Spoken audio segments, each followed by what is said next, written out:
এমন কোন নবী ছিলেন না যিনি তার কওমকে দাজ্জালের ফিতনা সম্পর্কে সতর্ক করেন নাই। এমনকি নূহ আলাইহিস সালাম পর্যন্ত করেছেন।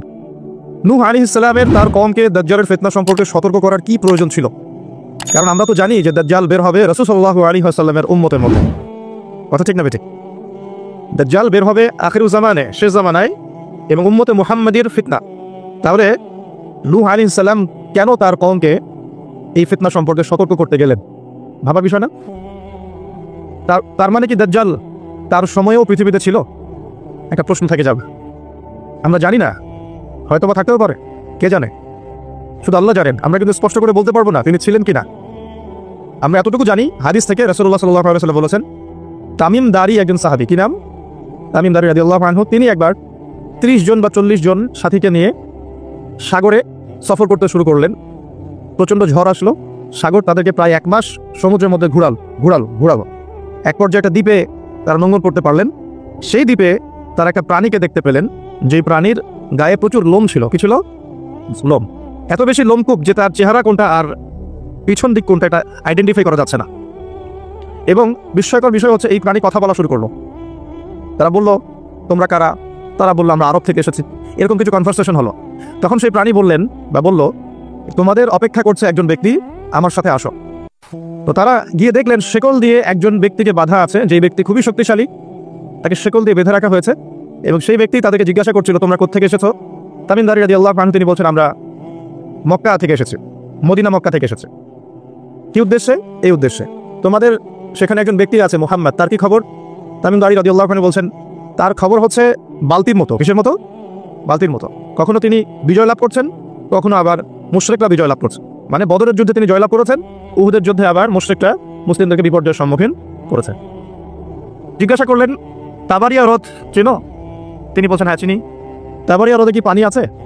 তামিম দারি রাদিয়াল্লাহু আনহু বলছেন, হ্যাঁ পানি আছে। এই ব্যক্তি তখন বলছে, অতি শীঘ্রই সেখানে কোনো পানি থাকবে না। আবার প্রশ্ন করছেন, বাইসানের খেজুর গাছের নাম শুনেছ? তামিম দারি বলছেন, শুনেছ। সেখানে কি খেজুর আছে? তামিম দারি বলছেন, প্রচুর খেজুর আছে। এই ব্যক্তি বলছে যে অতি সত্বর সেখানে কোনো খেজুর থাকবে না। এরকম কিছু কথা বলার পরে তামিম দারি তাকে জিজ্ঞাসা করলেন, আপনি কে? এত প্রশ্ন জিজ্ঞাসা করছেন, তুমি কি? তোমার পরিচয় দাও। তখন এই ব্যক্তি বলছিলেন যে আমার পরিচয় তোমরা খুব শীঘ্রই জানতে পারবে। অতি শীঘ্রই আমি এই শেকল থেকে মুক্ত হব এবং পুরো পৃথিবীতে আমি 40 দিন রাজত্ব করব। কতদিন? 40 দিন। তবে মক্কা এবং মদিনায় আমি প্রবেশ করতে পারবো না, কারণ সেখানে প্রবেশ করতে ধরলেই দেখা যাবে আল্লাহর ফেরেশতারা খোলা তরবারি হাতে মক্কা মদিনা পাহারা দিচ্ছে। সুবহানাল্লাহ। তবে আমি আমার পরিচয় জানিয়ে দিচ্ছি, আমি হচ্ছি মাসীহুদ দাজ্জাল। বুঝতে পারলেন? তাহলে দাজ্জালকে দ্বীপে বন্দী অবস্থায় কোন সাহাবী দেখেছেন? তামিম দারি রাদিয়াল্লাহু আনহু। তিনি এসে এই ঘটনা নবী সাল্লাল্লাহু আলাইহি ওয়াসাল্লামকে বললেন। বলার পরে নবী সাল্লাল্লাহু আলাইহি ওয়াসাল্লাম তার চেহারাটা উজ্জ্বল হয়ে উঠল। তিনি মিম্বরে দাঁড়িয়ে বললেন, আমি কি তোমাদেরকে বলিনি এইরকম একটা সত্তার কথা, এমন একটা ভয়ঙ্কর ফিতনার কথা, মাসীহুদ দাজ্জালের কথা? সাহাবীরা বলেন, হ্যাঁ আপনি বলেছিলেন। তামিম দারি আজকে সেটাই দেখে এসেছে, তোমাদেরকে সেই ঘটনা সে ব্যক্ত করছে। এখান থেকে আমরা বুঝতে পারলাম যে দাজ্জাল একটা দ্বীপের মধ্যে বন্দী ছিল বা আছে। হয় ছিল বা আছে। এখন ছিল না এখনো আছে, এর উত্তর খুঁজতে হলে একটা হাদিস দেখতে হবে। এটা কোন হাদিস? সহিহ মুসলিমের। নবী সাল্লাল্লাহু আলাইহি ওয়াসাল্লাম মদিনায় বসবাস করছেন, মক্কা থেকে হিজরত করে মদিনায় এসেছেন। মদিনায় মাশাআল্লাহ তিনি ইসলামিক রাষ্ট্র প্রতিষ্ঠা করেছেন। বদরের যুদ্ধ হয়েছে, উহুদের যুদ্ধ হয়েছে, খন্দকের যুদ্ধ হয়েছে। ইসলামের একটা পুরো খিলাফা স্টেট যেটা আমরা বলি সেটা কায়েম হয়েছে। এর মধ্যে খবর এলো একজন ইহুদি মায়ের একটা সন্তান আছে, একজন ইহুদি মায়ের একটা সন্তান হয়েছে। এই সন্তানটার সাথে দাজ্জালের যে আলামত এগুলো মিলে যাচ্ছে। ঠিক আছে? এই সন্তানের নাম হচ্ছে ইবনে সাইয়্যিদ। কি নাম? ইবনে সাইয়্যিদ। তো নবী সাল্লাল্লাহু আলাইহি ওয়াসাল্লাম ওমর রাদিয়াল্লাহু আনহু এবং অন্যান্য সাহাবীদের নিয়ে ইনভেস্টিগেট করতে গিয়ে তাকে ডাকলেন। ইবনে সাইয়্যিদকে ডেকে বললেন, তার চুলগুলো কোঁকড়ানো ছিল, ঠিক দাজ্জালের চুলের মতোই। চোখের মধ্যে একটু সমস্যা ছিল, কারণ আমরা জানি দাজ্জালের ডান চোখে একটু সমস্যা থাকবে। আঙ্গুর কালার দেখেছেন? আঙ্গুর চোখটা অনেকটা আঙ্গুরের মতো হবে, ফোলা। ইবনে সাইয়্যিদের কাঠামোটা মিলে যাচ্ছিল। নবী সাল্লাল্লাহু আলাইহি ওয়াসাল্লাম তাকে ডেকে বললেন, তুমি কি দেখো? ইবনে সাইয়্যিদ বলছে, আমি আরশ দেখি। কি দেখি? আরশ বোঝেন তো? আরশ মানে কি? আল্লাহ পাকের। আচ্ছা, এখানে আরশের কথা যেহেতু এসে গেছে, একটা কথা বলে দেই যে নবী সাল্লাল্লাহু আলাইহি ওয়াসাল্লাম একটা হাদিসে বলেছেন, কিতাবুত তাওহীদ গ্রন্থের মধ্যে আছে, আমরা যে পৃথিবীতে বসবাস করছি, এই পৃথিবী থেকে প্রথম আসমান মানে পুরো মহাবিশ্ব, এর দূরত্ব হচ্ছে 500 বছরের রাস্তা। কত বছর? এভাবে দ্বিতীয় আসমান থেকে তৃতীয় আসমানের ডিস্টেন্স 500 বছরের পথ। কত বছর? এভাবে চতুর্থ, পঞ্চম, ষষ্ঠ, সপ্তম এই 7 আসমানের প্রত্যেক আসমানের ডিস্টেন্স হচ্ছে 500 বছরের রাস্তা। এর উপরে আছে কুরসি। কি আছে? ওয়াসিআ কুরসিয়ুহুস সামাওয়াতি ওয়াল আরদ। আয়াতুল কুরসি পড়েন নাই? আয়াতুল কুরসি ঘুমানোর সময় পড়েন কি? যে ব্যক্তি ঘুমানোর সময় আয়াতুল কুরসি পড়ে সারা রাত আল্লাহর পক্ষ থেকে একজন ফেরেশতা তাকে পাহারা দিবে। কিন্তু এই কথা নাসা বিশ্বাস করবে না, এই কথা বিজ্ঞান বিশ্বাস করবে না, কারণ তাকে চোখে দেখা যায় না। তাদের একটা জ্ঞানতাত্ত্বিক দর্শন আছে, যেটা আমরা ইউনিভার্সিটিতে পড়ে আসি দীর্ঘদিন। সেটা হলো যা চাক্ষুষ দেখা যায় না এগুলোতে বিশ্বাস করতে নাই। পরীক্ষা নিরীক্ষা পর্যবেক্ষণের মাধ্যমে যখন কোনো সিদ্ধান্ত পাওয়া যাবে সেটাই জ্ঞান, এছাড়া জ্ঞানের কোনো অস্তিত্ব নাই। স্কুল থেকে শুরু করে পিএইচডি ডিগ্রি পর্যন্ত এই দর্শনের উপর ডিপেন্ড করে শিক্ষা নিচ্ছি আমরা সবাই এখন। যা দেখি না বিশ্বাস করবো না, এই কারণে পশ্চিমার আল্লাহকে বিশ্বাস করে না। আল্লাহকে দেখা যায় না, ফেরেশতাকে বিশ্বাস করবে না, বলবে যে বোগাস কথাবার্তা। কোথায় ফেরেশতা দেখা যায়? যা দেখি না বিশ্বাস করবো কেন? আখিরাত দেখি না কেন বিশ্বাস করো? জান্নাত জাহান্নাম দেখি না কেন বিশ্বাস করো? জিন জাতি দেখি না কেন বিশ্বাস করো? আত্মা বা রুহকে দেখেছেন? রুহ বা আত্মা যেটা নিয়ে চলাফেরা করছেন দেখেছেন? কেন বিশ্বাস? কবরের আযাব কেন বিশ্বাস করো? এই কারণে তাদের দর্শন যেহেতু প্রোটেস্ট্যান্ট দর্শনের জ্ঞানে বিশ্বাস করে, চাক্ষুষ দর্শন যেটা সেটাই জ্ঞান, এর বাইরে জ্ঞানের কোনো অস্তিত্ব আছে এটা বিশ্বাস করে না। এই কারণেই তারা ইমানের 6 পিলারের কোনো পিলারে বিশ্বাস করে না। আর ইমানের 6 পিলারই কিন্তু গায়েব না। আল্লাহ বিশ্বাস, ফেরেশতায় বিশ্বাস, নবী রাসূলগণ, আসমানি কিতাব, পরকাল, তাকদীর, এগুলোকে দেখা যায়। এমনকি আমরা তো আমাদের নবীজিকেও দেখি নাই, দেখেছি সাল্লাল্লাহু আলাইহি ওয়াসাল্লাম। আমরা শুধুমাত্র কোরআন দেখছি এবং হাদিসের গ্রন্থগুলো দেখছি, এর বাইরে কিন্তু আমরা কিচ্ছু দেখছি না। তো তারা আবার পরিকল্পিতভাবে তাদের দর্শনটাকে প্রতিষ্ঠা করার জন্য এবং আমরা যে গায়েবে বিশ্বাস করি এই দর্শনটাকে বাতিল করার জন্য কিছু শব্দ চালু করেছে। একটা শব্দ মৌলবাদী, একটা শব্দ ধর্মান্ধ। থামে, ঠিক বেঠিক বলার দরকার নাই, ঠান্ডা মাথায় লেকচার শোনেন। কোরআন সুন্নাহর কথা ঠিক বললেও ঠিক, না বললেও কি ঠিক কিনা বলেন? আচ্ছা, পশ্চিমারা তাদের দর্শনটাকে বাস্তবায়ন করার জন্য, যে আমরা চোখে যা দেখি তাই বিশ্বাস করবো, এর বাইরে কিছুই বিশ্বাস করবো না, এই দর্শনটাকে সাবিত করার জন্য এবং আমাদের যে গায়েবে বিশ্বাস, অদৃশ্য আমরা বিশ্বাস করি, এটাকে বাতিল করার জন্য এই শব্দ দুটো চালু করেছে। যখন আপনি বলবেন আমি বিনা বাক্য ব্যয়ে আল্লাহকে বিশ্বাস করি, মালায়েকা বিশ্বাস করি, নবী রাসূল বিশ্বাস করি, পরকাল, কবরের আযাব, জান্নাত জাহান্নাম সব বিশ্বাস করি, তারা আপনাকে বলবে আপনি ধর্মান্ধ। কারণ আপনি অন্ধভাবে বিশ্বাস করছেন। তো আপনি অন্ধভাবেই বিশ্বাস করছেন। তো আপনি কি প্রমাণ করতে পারবেন জিন জাতির অস্তিত্ব? আপনি কি ল্যাবরেটরিতে বসে বসে আমরা যে ফিজিক্স, কেমিস্ট্রি, বায়োলজির ল্যাবরেটরিতে করেছি না প্র্যাকটিক্যাল, এই প্র্যাকটিক্যাল কাজগুলোর মধ্য দিয়ে কি আপনি আত্মার অস্তিত্ব প্রমাণ করতে পারবেন নাকি? যারা হার্ট স্ট্রোক করে মারা যাচ্ছে, হচ্ছে না, আমরা কি বলছি? হৃদযন্ত্রের ক্রিয়া বন্ধ হয়ে মারা গেছে, ইন্না লিল্লাহি ওয়া ইন্না ইলাইহি রাজিউন, মাইকিং করে বেড়াচ্ছে, তাই না? হৃদযন্ত্রের ক্রিয়াটা বন্ধ হলো কিভাবে? এর ভিতরে কিছু একটা তো ছিল যেটা এখন নাই। একটা ডেড বডির মধ্যে কিছু একটা নাই যেটা একজন জীবিত মানুষের দেহের মধ্যে আছে। আপনার দেহে কি আছে যেটা একটা মৃত মানুষের দেহে নাই? বলেন কি নাম এটার? এই রুহটা কি পশ্চিমারা কি বিশ্বাস করতে পারবেন? গিলাতে পারবেন? গিলাতে গেলে বলবে আপনি ধর্মান্ধ। কথা বোঝার চেষ্টা করেন কেন তারা শব্দগুলো ছড়িয়ে দিয়েছে। আর যখন আপনি এই মৌলিক বিষয়গুলো মেনে চলবেন তখন আপনাকে বলবে মৌলবাদী হয়ে গেছে। অথচ এই মৌলিক বিষয়গুলো মেনে না চললে কিন্তু আপনি মুসলিম হতে পারছেন না। কেউ যদি আত্মায় বিশ্বাস না করে, জিন জাতিতে বিশ্বাস না করে, আপনার আল্লাহ অদৃশ্য বিশ্বাস না করে, আখিরাত অদৃশ্য জগৎ বিশ্বাস না করে, জান্নাত জাহান্নাম, কবরের আযাব, মিজান পুলসিতে বিশ্বাস না করে, সে কি মুসলিম হতে পারবে কিনা বলেন দেখি এবার। তাহলে মুসলিম হতে হলে আমাকে আল্লাহর কথা, আল্লাহর বাণীকে চোখ বন্ধ করে বিশ্বাস করতেই হচ্ছে। কোনো কোনো ক্ষেত্রে আল্লাহ পাকের আদেশের সামনে আত্মসমর্পণ করতে হচ্ছে বিনা বাক্য ব্যয়। এক্সাম্পল দিচ্ছি, এই যে ইব্রাহিম আলাইহিস সালামের ছেলেকে জবাই করতে বলেছিলেন আল্লাহ পাক, বলেছিলেন, যার ফলশ্রুতিতে আমরা ঈদুল আজহা পালন করি না। আচ্ছা দেখেন, ইব্রাহিম আলাইহিস সালামকে আল্লাহ পাক বলছেন 3 দিন স্বপ্ন দেখিয়ে তোমার ছেলেকে জবাই করতে হবে, পরীক্ষা তোমার জন্য একটা।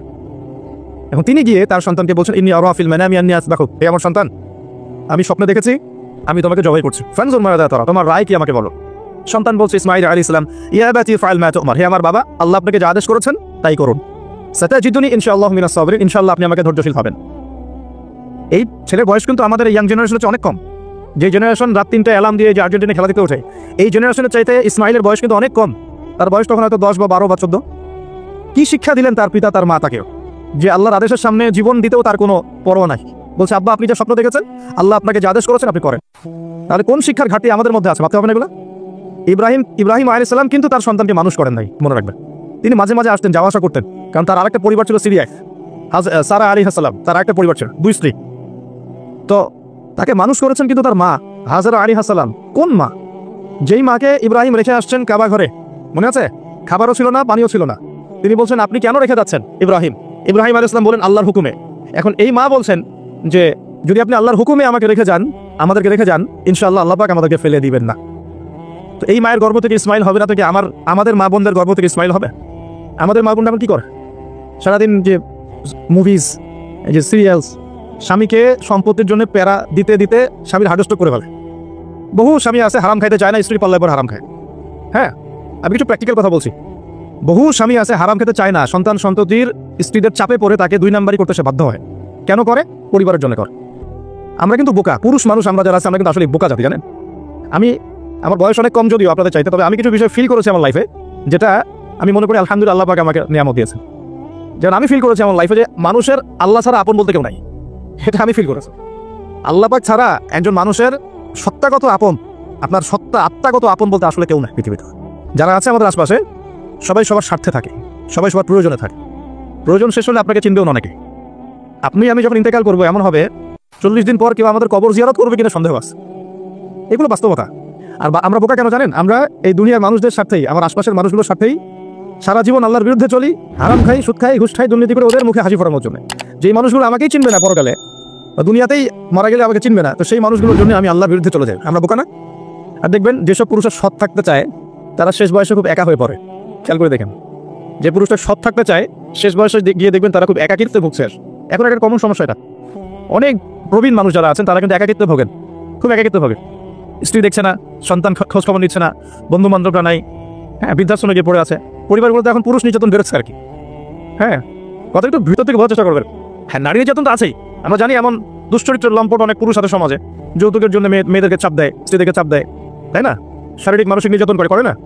মেয়েদের প্রতি চরম নির্যাতন হয়, কিন্তু পুরুষের উপরেও কিন্তু দিন দিন নির্যাতন বাড়ছে। আমরা কিন্তু এই সেন্সে বোকা হয়ে গেছি। চালাক হবো কখন? যখন আমরা আমাদের দুনিয়ার প্রতিটা কাজ আল্লাহর সন্তুষ্টির জন্য করব। দুনিয়ার প্রতিটা কাজ যদি আমরা আল্লাহর সন্তুষ্টির জন্য করি, তাহলে আমরা কারো ব্যবহারে কথায় কষ্ট পাবো না ইনশাআল্লাহ। কারণ আমাদের সলাত, ইন্না সলাতি ওয়া নুসুকি মাহিয়ায়া ওয়া মামাতি, আমাদের সলাত সব স্যাক্রিফাইস, জীবন মৃত্যু কার জন্য?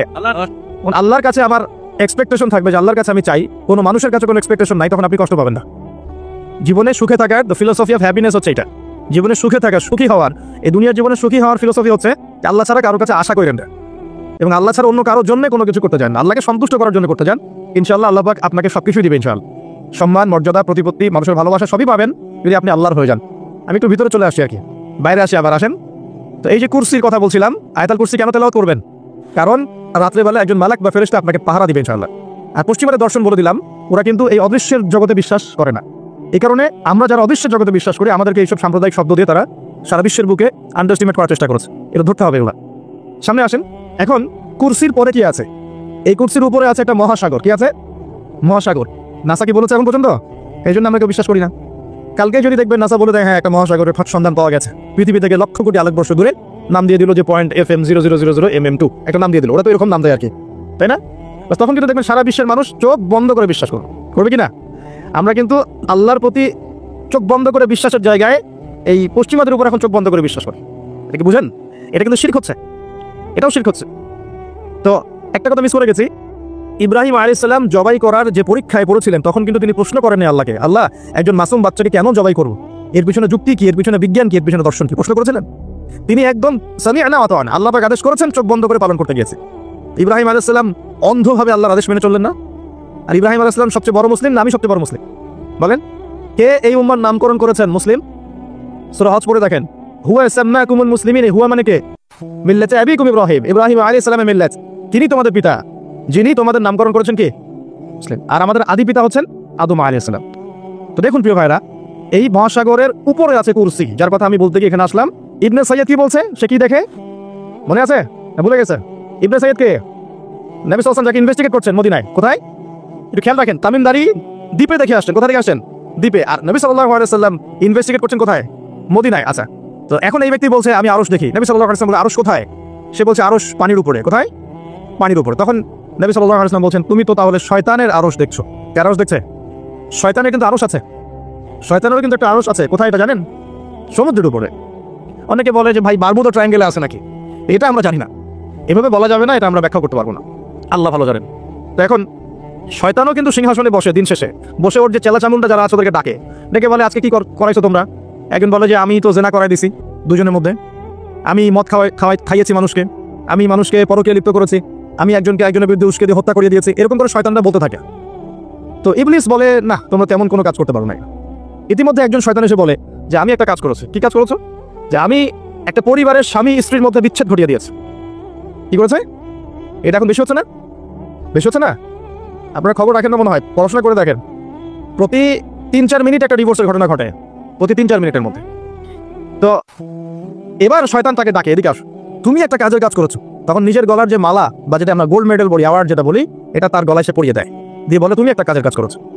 তার মানে আমরা বুঝতে পারলাম শয়তানের কাছে সবচেয়ে বড় একটা মিশন কি? পরিবারগুলোকে ধ্বংস করে দেয়া। খুব সতর্ক থাকতে হবে আমাদের সবাইকে। আল্লাহ পাক আমাদের সবাইকে ধৈর্য দান করুন। আমি তার পরিবার টিকে থাকে ধৈর্যের উপরে। একটা বিষয় বলে দিই, স্বামী স্ত্রীর মধ্যে যুবকরা এটা উপকৃত হবে ইনশাআল্লাহ। স্বামী স্ত্রীর মধ্যে শুধুমাত্র ভালোবাসা পরিবার টিকানোর জন্য যথেষ্ট না। স্বামী স্ত্রীর মধ্যে ভালোবাসার চাইতেও বেশি প্রয়োজন হচ্ছে একে অপরের প্রতি বিশ্বাস। কি দরকার? বিশ্বাস না থাকলে ভালোবাসা টিকবে না। প্রয়োজন একে অপরের সম্মানবোধ, একজন একজনের সম্মানটা যেন বোঝে, এবং আনুগত্যের প্রয়োজন আছে। স্ত্রীটা যদি স্বামীদের আনুগত্য না করে সংসার টিকে না, সংসার ভেঙে যায়। বিশ্বাস, আনুগত্য, ভক্তি, সম্মান, শ্রদ্ধা এর সাথে যখন ভালোবাসা যুক্ত হবে তখন পরিবারটা ইনশাআল্লাহ জান্নাতি পরিবার। আর কিছু বলো আবার বলে দিতে পারে যে পরিবারকে বা জান্নাতের সাথে তুলনা করে ফেললো। এটা কি পরিবারকে জান্নাতের সাথে তুলনা করে দিলাম? জান্নাতি পরিবার মানে কি? পরিবারের মধ্যে আপনি সুখে আছেন। কিছু মানুষ কথার রূপকথাও ধরতে পারে না। এমনও কিছু মিন মাইন্ডেড মানুষ আমাদের সমাজে আছে, কথা সেন্টেন্সের রূপকথাও ধরার মতো জ্ঞান আল্লাহ পাক তাদেরকে দেন নাই। ইউসুফ আলাইহিস সালামকে ডাকছেন, ইউসুফ আলাইহিস সালাম সামনে আসলেন। এখন ওই যে আজিজ তার স্ত্রী মহিলাদেরকে ডেকে বলছেন তোমাদের হাতে একটা করে চাকু, একটা করে ফল আছে, ইউসুফ আসো বাইরে আসো। ইউসুফ বের হলেন। ইউসুফ আলাইহিস সালামকে দেখে এই মহিলারা কি করেছিল? ওই ফল কাটতে গিয়ে হাত কেটে ফেলছে। হাত কেটে ইউসুফের দিকে তাকিয়ে তারা বলছে যে মা হাদা ইল্লা বাশারা, এটা তো মানুষ না, ইনি তো মনে হচ্ছে মালাকুন কারীম, একজন সম্মানিত ফেরেশতা। কি বলছেন মেয়েরা? এ তো মানুষ না, এ তো মনে হচ্ছে ফেরেশতা, এত সুদর্শন, এত সুন্দর মানুষ হয়। এখন এই মহিলাগুলো কি ইউসুফ আলাইহিস সালামকে ফেরেশতার সাথে তুলনা করলো? বুঝতে পারেন না কথা? এই মহিলারা কি ইউসুফ আলাইহিস সালামকে ফেরেশতা বানাই দিল, না একটা উপমা দিয়েছে? আশ্চর্য একটা বিষয়। আপনি যদি মদিনায় যান, পরিবেশ দেখে বলেন মাশাআল্লাহ এটা জান্নাতি পরিবেশ আছে, মানে কি আপনি মদিনা সমান সমান জান্নাত বানালেন? মানে এরা বাম পক্ষ সমান সমান ডান পক্ষ প্রমাণিত, এই তত্ত্বে বিশ্বাস করে। মানে ওই যে left hand side right hand side অঙ্ক করছেন না, 2 সমান সমান 4। কি বলবো, কাশ্মীর একটা জায়গা আছে না, কাশ্মীর একটা রিনাউন্ড প্রবাদ হচ্ছে কাশ্মীরকে এই পৃথিবীর ভূস্বর্গ বলা হয়। শোনেন নাই? কাশ্মীরকে এই পৃথিবীর ভূস্বর্গ। তার মানে কি কাশ্মীর আর জান্নাত সমান সমান, কাশ্মীর সমান সমান জান্নাত? এখন আপনি ইন্তেকাল করলে, আমরা ইন্তেকাল করলে কবর হবে হয় জান্নাতের টুকরা, না হলে জাহান্নাম, সরি জান্নাতের বাগান, না হলে জাহান্নামের গর্ত। এটা আছে না হাদিসে? কবর হবে হয় জান্নাতের বাগান, না হলে কি জাহান্নামের গর্ত। এখন একজন জান্নাতি মানুষ মনে করেন, একজন জান্নাতি মানুষ আমরা যার ব্যাপারে জানি যে তিনি জান্নাতি। যেমন এক্সাম্পল দিচ্ছি, নাম হচ্ছে মুয়াজ বিন জাবাল, নাম জানেন? সাহাবী নাম শুনেছেন? মুয়াজ বিন জাবাল রাদিয়াল্লাহু আনহু ইনশাআল্লাহ জান্নাতি না জাহান্নামী? ইনশাআল্লাহ জান্নাতি। এখন মাওলানা তারেক জামিল সাহেব তিনি তার হাফিজাহুল্লাহ তার কবর জিয়ারত করতে গিয়েছেন, এই কয়েকদিন আগের ঘটনা। সেখানে গিয়ে তিনি বলছেন যে আমি কবরের সামনে দাঁড়িয়ে আমি দোয়া করতে শুরু করলাম, মিশকাম্বরের ঘ্রাণ পেতে শুরু করলাম। মাওলানা তারেক জামিল হুজুরের ভিডিও ক্লিপ আছে, দেখেন ইউটিউবে, তিনি বলছেন। এখন এই যে সাহাবী মুয়াজ বিন জাবাল একজন জান্নাতি সাহাবী, তো তার মাকবারা থেকে যে মিশকাম্বরের ঘ্রাণ আসলে এটা কি জাহান্নাম থেকে আসবে? এখন কেউ যদি বলে যে মাশাআল্লাহ এই ঘ্রাণ শুনে তো মনে হচ্ছে যেটা জান্নাতি ঘ্রাণ, তার মানে কি সেই কবরটাকে জান্নাতের সাথে তুলনা করলো? মানে কবরটা সমান সমান জান্নাত। এই যে 2+2=4 মিলানোর চেষ্টা করে, মানে মানুষের ইন্টেলেকচুয়াল লেভেল কত নিচু হয়ে গেলে একটা রূপকথাও মানুষ বুঝতে চেষ্টা করে না। আর এই সিলি একটা ইস্যুকে নিয়ে সারা অনলাইন গরম করে রেখে দিই। আপনার এমন ইসলামিক খেলাফত কায়েম হয়ে গেছে, আর কোনো ইস্যুই বাকি নাই। এই একটা ইস্যুই বাকি আছে, এটা শেষ হলেই খতম, খালাস। আমি আপনাদেরকে রিকোয়েস্ট করবো যে পড়াশোনা করেন এবং দূরদর্শিতা অর্জন করেন। উম্মাহ এখন কোন জায়গায় আছে, আমাদের ল্যাকিংস হলো কোন কোন জায়গায়, এবং কোন কোন জায়গায় আমাদের বেশি কাজ করতে হবে সেগুলোকে বেশি গুরুত্ব দেন। আর দিন শেখার জন্য অনলাইন একমাত্র প্ল্যাটফর্ম নয়, এখানে পড়ে থাকবেন না। এখানে ফিতনা বেশি, এখানে জ্ঞানের চাইতে ফিতনা কিন্তু বেশি। এখানে জ্ঞান যতটুকু পাবেন তার চেয়ে ফিতনা ফাসাদ বেশি। এটা আমি রিকোয়েস্ট করি আপনারা কনস্ট্রাকটিভ সিলেবাসে পড়াশোনা করে আলেম ওলামাদের সংস্পর্শে থাকবেন, মসজিদ মাদ্রাসার সাথে সম্পৃক্ত রাখবেন, যারা হকপন্থী ওলামায়ে কেরাম তাদের সাথে সম্পৃক্ততা রেখে দিন চর্চা করবেন। অনলাইন ইউটিউব খালি লেকচার শোনার উপর ডিপেন্ডেন্ট হয়ে যাবেন, সবকিছু লেকচারে কিন্তু পাওয়া যাবে না। এগুলো বিভ্রান্তি সৃষ্টি করতে পারে আপনার মধ্যে। যেমন আপনি অনলাইনে ঢুকলেন, দেখলেন অমুক হুজুর যা বললেন অমুক হুজুরের বিরুদ্ধে। এই যে আপনি একটা কি শিখলেন? আপনি গীবত শিখলেন, আপনি সমালোচনা সংস্কৃতি শিখলেন, আপনি শিখলেন যে কিভাবে ছোট লোক হতে হয়। হ্যাঁ, আপনি আবার আরেকটা ক্লিপে দেখলেন যে যার বিরুদ্ধে বলেছে সে আবার যা বললো তার বিরুদ্ধে কন্টেন্ট আছে না। এখন আপনি ওখানে গিয়ে দেখলেন যে কিভাবে কুতর্ক করতে হয়। আসলে শিখলেনটা কি? আপনি কিছু শিখেন না, কিন্তু আপনি আদতে কিন্তু কিছু শিখতে পারলেন না। এখন অনলাইনের পুরো জগৎটা এইভাবে ভরে গেছে। আমি এমনও দেখেছি মানে তাজ্জিব হয়ে যায় এগুলো কথা বলতে আমার, মানে খুব আমি হীনমন্যতায় ভুগছি কথাগুলো বলার ক্ষেত্রে। কিন্তু আপনাদের ইন্টেলেকচুয়াল লেভেলটাকে রাইজ করার স্বার্থে কথাগুলো বলছি, কারণ আমি আপনাদেরকে ভাই মনে করি। বাংলাদেশের প্রত্যেক সেক্টরের মানুষকে আমি আমার আপন ভাই মতো মনে করি, হোক সে পলিটিশিয়ান, হোক সে ইকোনমিস্ট বা প্রশাসনের লোক বা সাধারণ জনগণ, হুএভার হি ইজ। আপনি যখন পুরো জাতির সবাইকে আপন করতে পারবেন না, তাদেরকে নসিহত করতে পারবেন না, সাম্প্রদায়িক হয়ে যাবে, তখন আপনি একটা সম্প্রদায়ের স্বার্থ দেখবেন, অন্যদের স্বার্থ আপনি দেখতে পারবেন না। দেখুন আমার কথাটা গৌরবের সাথে শোনেন। একজন ব্যক্তি বিশুদ্ধ করে কোরআনও তেলাওয়াত করতে পারে, একটা আয়াত তেলাওয়াত করতে আমি নিজে দেখছি তার 15-20টা ভুল হচ্ছে। ভুলগুলো এমন মেজর মেজর ভুল হচ্ছে যে আয়াতের অর্থ বিকৃত হয়ে যাচ্ছে। সেই মানুষকে দেখলাম স্টেজের মধ্যে বসে বড় বড় আলেম যারা ইফতা ফারেক হয়েছেন, বড় মুহাদ্দিস মুফাসসির মুফতি হয়ে গেছেন, ওই মুফতি সাহেবদেরকে সরাসরি স্টেজে চ্যালেঞ্জ করছে যে বুকের পাড়া থাকলে আমার সামনে আয়াত। অথচ আমি নিজে তেলাওয়াত শুনে দেখলাম সূরা নিসার একটা আয়াত তেলাওয়াত করতে 12টা ভুল করে ফেলতেছে। তেলাওয়াতই হয় না, মানে মদ মাখরাজ মক্তব আছে না, মক্তব, এই মক্তবের লেভেলের বাচ্চারা যে তেলাওয়াতটা পারে সেই তেলাওয়াতটাও পারে না। এটা আপনারা হয়তো বুঝবেন না, কারণ অনেকে বুঝবেন না, যারা আলেম তারা বুঝবেন কথাটা। এখন এই এই যে কুতর্কের সমালোচনার অপসংস্কৃতি ইউটিউব ফেসবুকের মধ্যে দিয়ে ছড়িয়ে গেল না, সে যে লেভেলে আছে, ওই মুফতি যাকে সে চ্যালেঞ্জ করছে, সেই মুফতির সামনে তার মিনিমাম 2 বছর কোরআনই পড়া উচিত, মিনিমাম 2টা বছর খালি বসে বসে কোরআন তেলাওয়াত করা শেখা উচিত। সে স্টেজে উঠে ফখর করে তাকে বলছে বাহাসের জন্য আসো, এখনই বাহাসে বসো। কি মনে করছেন শরীয়ত? কোরআন তেলাওয়াত করা তো একটা প্রাথমিক লেভেলের বিষয়।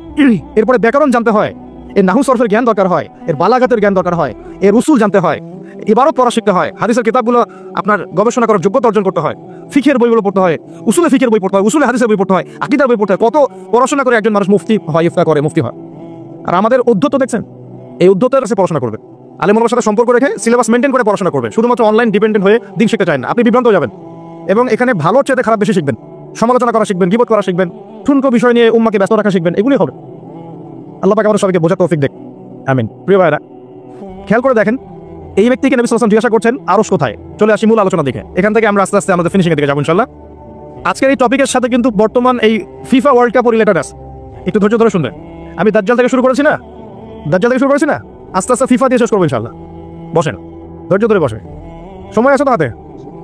আচ্ছা, আজকে আমার হাতেও সময় আছে ইনশাআল্লাহ, তার কিছু নাই, ইনশাআল্লাহ লম্বা আলোচনা হবে। ঠিক আছে, এখন শোনেন, এই ব্যক্তিকে নবী সাল্লাল্লাহু আলাইহি ওয়াসাল্লাম জিজ্ঞাসা করলেন কি